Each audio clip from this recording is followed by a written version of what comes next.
YouTube สตอดิโอ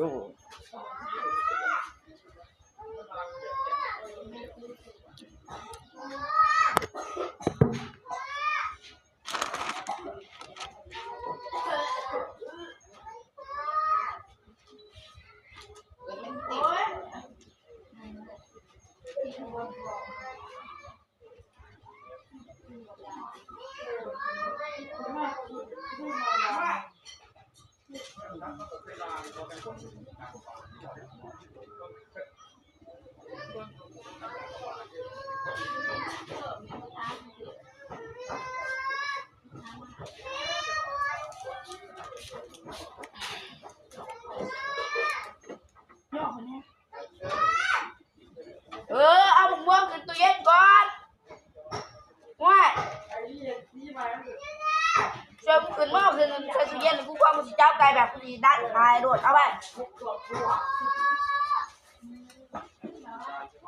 ซื้อนอกมาเนี่ยมันจะเอาขึ้นหัวติ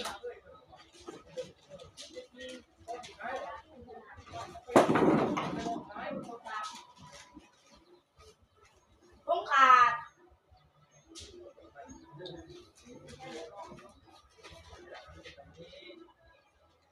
นี่แล้วมันก็ยืนบ้างจะเสียได้หรอก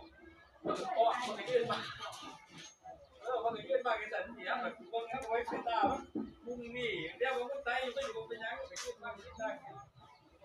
อันนี้ยืนได้เนี่ยผมฟังแต่มันก็บอกเลยว่า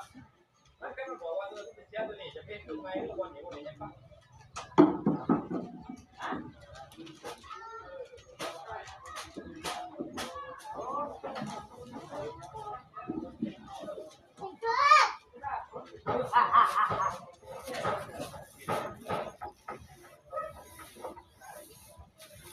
บ่เฮ็ดดอก